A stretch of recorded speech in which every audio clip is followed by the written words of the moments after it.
Assalamu alaikum jama'an channel, barkanmu da sake haɗa da ku a wannan sabon bidiyon. A wannan bidiyon ina so in gabatar muku da wani sababbin abubuwa guda biyu wanda ya kasance jama'a da dama ba su sani ba akan WhatsApp, suna amfani da ita ne kawai. To ba tare da ɓata lokaci ba in gabatar muku da wannan abubuwa guda biyu da nake faɗa. Amma fa kada ku manta ku yi subscribe a wannan channel, sannan kuma ku yi sharing na bidiyo duk wani bidiyon da ya kasance kun ji daɗin shi. To bari in je nuna muku abubuwa guda biyu nan da nake ga muku da ba kowa ya sani ba.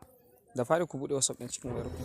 Abu na farko shine in har kana da group da ya kasance akwai abokananka ko kuma da kake da namba da su, WhatsApp da ya kasance sabuwa ce ko kuma ce sabon version ne da aka cire na kwanan nan, yana iya ba ma mutum dama ya je yake yin voice call ko video call da sama da mutum uku.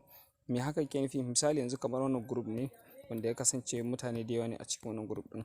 In kun kula a can sama akwai ne alaman calling da plus da za ku gani a saman nan. Idan ka taɓa shi za ku ga ciro muku mutane haka a ƙasan nan.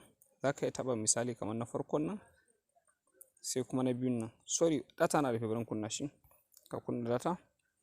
Kun ga yanzu haka na zaɓi mutum guda biyu. Idan kuma na ƙara na uku wannan haka, kun ga yanzu kamar na selecting ko kuma ce kamar na maki na mutum uku ne. To a gaban nan ku kalli akwai voice call da kuma video call. Idan ka zaɓi wannan voice call na gefen shi nan,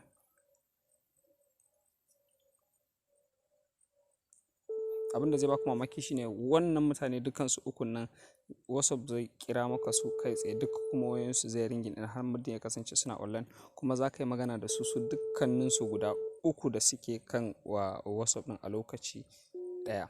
Sai kuma abu na biyu da sai sake ƙara baku mamaki shine a cikin wannan group da kake ciki, idan har kana so ka kalli litsin mutane, kun san a da sai dai mutum ya taɓa wannan abubuwan saman nan, daga nan idan ya kawo masa sai ya ɗaga wani abubuwan nan ƙasa yana kallon mutanen da ya kasance suna cikin group. Sai dai kuma halin yanzu akwai nambobin da za ka danna masu sauƙi ko in ce code mai sauƙi da in ka danna za ka ga list ɗin yan cikin group ɗinku. Misali wajen rubutun nan za ka taɓa, sai ka taɓa Q, daga nan sai ka taɓa hash, sai kuma ka taɓa at.